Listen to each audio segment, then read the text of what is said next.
Howdy y'all, Jackson here with Trick Studios, and welcome to another episode of Death Penalty. And as it is week 7, we can finally get into the recruits we are targeting for the season so far.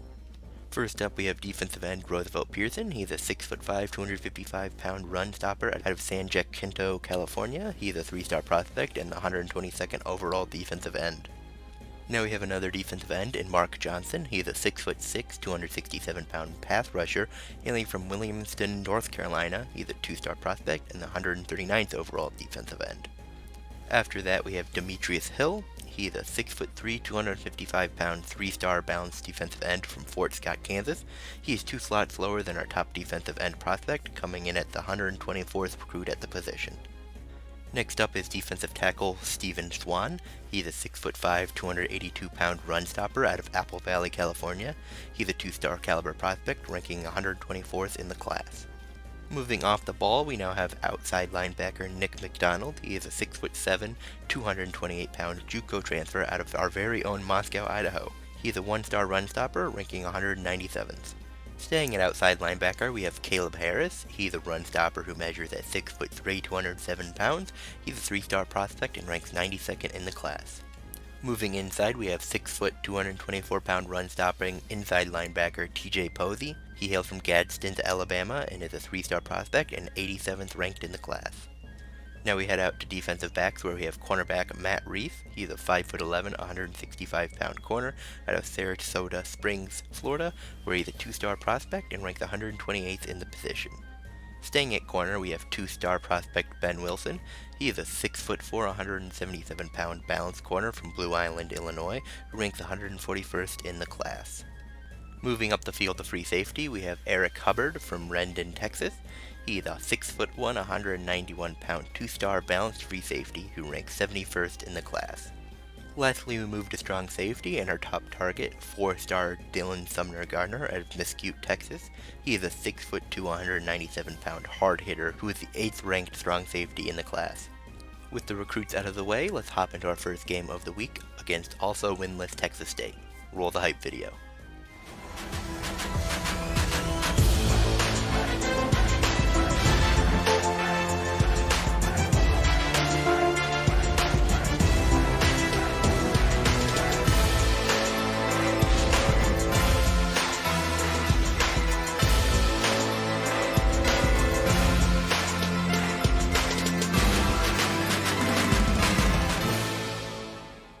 Hello and welcome to Bobcat Stadium in San Marcos, Texas, as we have the winless Idaho Vandals taking on the also winless Texas State Bobcats.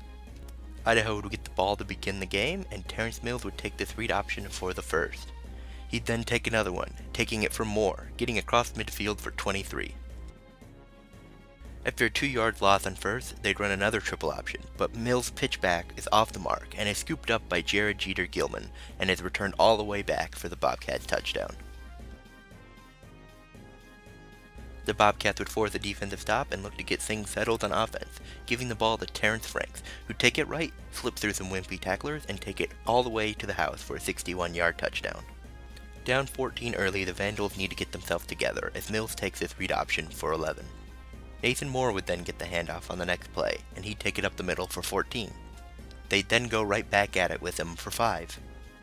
Mills would then keep it, going for 10 more and the first.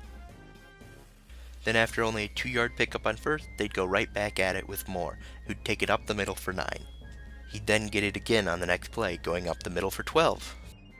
Next play, they'd come out with the triple option, pitching it out to Cody Rogers, who'd find the corner and plow over a defender to get in for 6. The Bobcats look to stay in control though, as Jordan Moore takes this option keeper up the middle, shrugging off some tacklers and essentially walking his way to a 70-yard score. The Vandals look to respond though, as Moore takes it up the middle for 9. He'd then get it again, taking it up the middle for 14, and the first.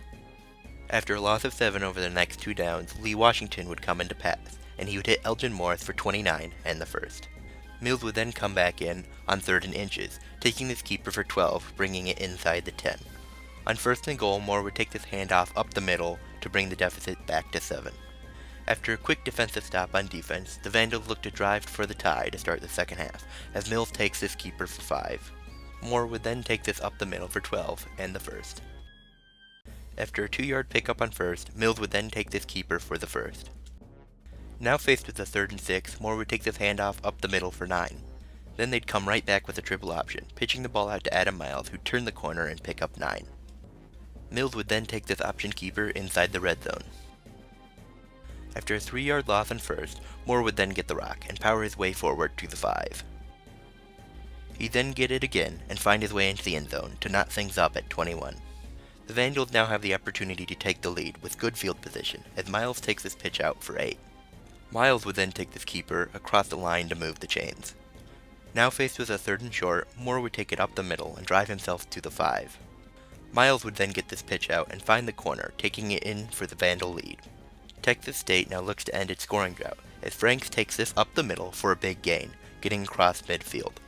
They then go right back at it with him for 8. Moore would then take this keeper for 7 and the first. Then faced with a 3rd and short, Franks would power himself forward for the first. Tim Gray would then get the handoff and waggle his way in for the tie. Idaho now has 2.5 minutes to drive for its first win since its death penalty, as Miles gets his pitch out for 15. Unfortunately, there was a holding penalty, and that now sets them back with a 1st and 8. Moore would then take it up the middle for 5. Mike Lynch would then get it and take it up the middle for 6 and the first. After no pickup on first, Moore would get the handoff and find a big hole, and he would hustle himself down the field until being caught inside the 10. On 2nd and goal, Mills would find his way into the end zone for the lead with only 15 ticks remaining. And that would do it. The Vandals win their first game of the season, 35-28, over the still winless Texas State Bobcats. Now we head to Week 8, where the 3-2 Troy Trojans will be coming to Moscow to take on the 1-4 Idaho Vandals. Roll the hype video. We have 2, so we're in less half.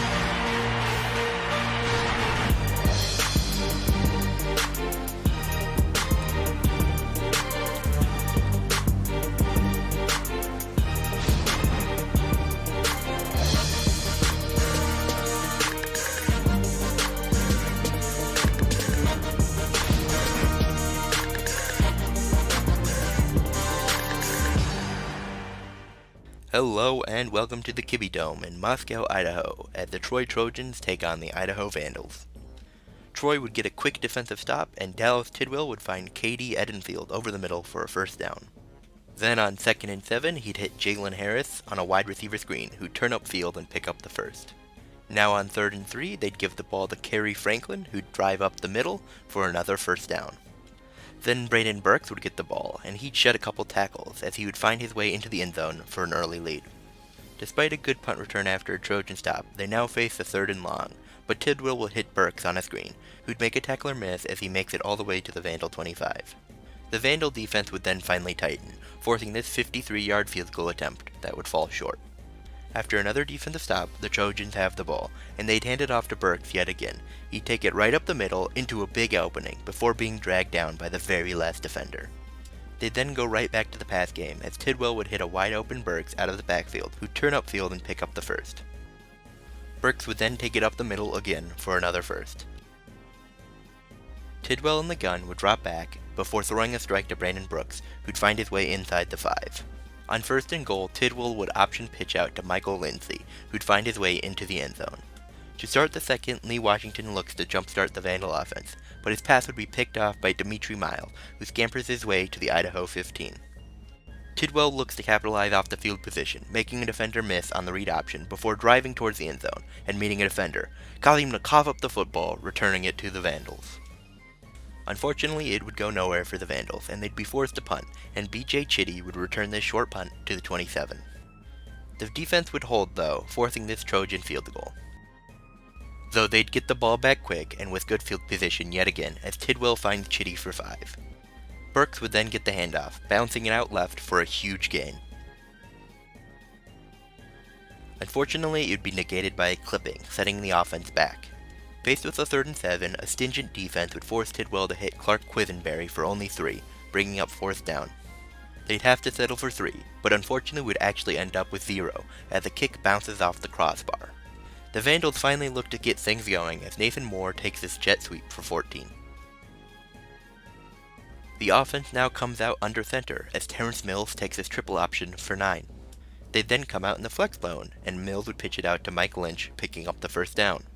Unfortunately, over the next 2 plays, they'd only pick up 4 yards, forcing Mills to look for a pass, but he'd throw into triple coverage and throw a pick, ending yet another Idaho drive.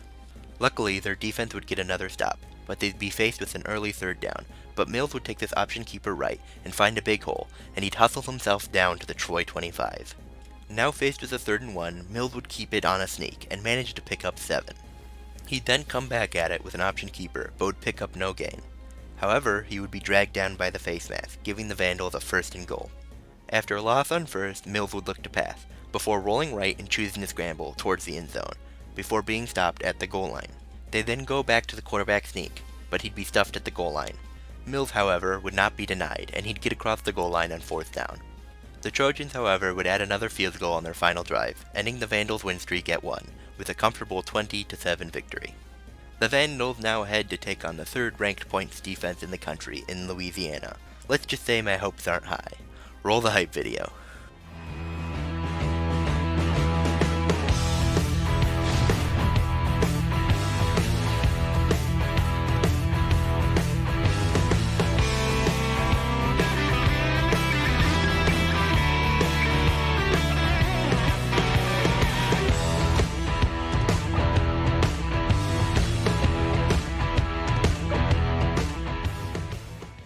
Hello and welcome to Lafayette, Louisiana, home of the Ragin' Cajuns, as their 3-2 football program takes on the 1-5 Idaho Vandals. The Ragin' Cajuns would get the ball first, and things would go well as Ephraim Reed takes his handoff outside, finding the corner and outrunning the defense all the way to a 72-yard opening touchdown. The Vandal offense now looks to tie things up as Nathan Moore goes up the middle for 10. Mills would then pitch out to Mike Lynch, who'd slip around some tacklers as he gets himself past midfield. Then faced with the 3rd and 7, Lee Washington would hit Chris Wiggins just across the line for the 1st. Then on 3rd and short, Mills would take this keeper across the line and into the red zone. A loss on 1st down leads to this option keeper where Mills would pick up 1 yard. Unfortunately, he'd get injured on that play and be knocked out for the rest of the game. They'd then be faced with another 3rd down, and Washington would look left, but his pass would be picked off and returned down the sideline for a pick 6. Luckily for the Vandals, clipping occurred on the return, negating the touchdown. Terrence Broadway would then take this keeper on 3rd and inches for far more than the inches he needed, getting to the 40. They'd then get to tack on 15 as Broadway was dragged down by the face mask. Broadway would then come back with another keeper, this time picking up 8. Reed would then get the handoff and take it up the middle for 16. The Vandals' defense would then stiffen up, forcing this field goal.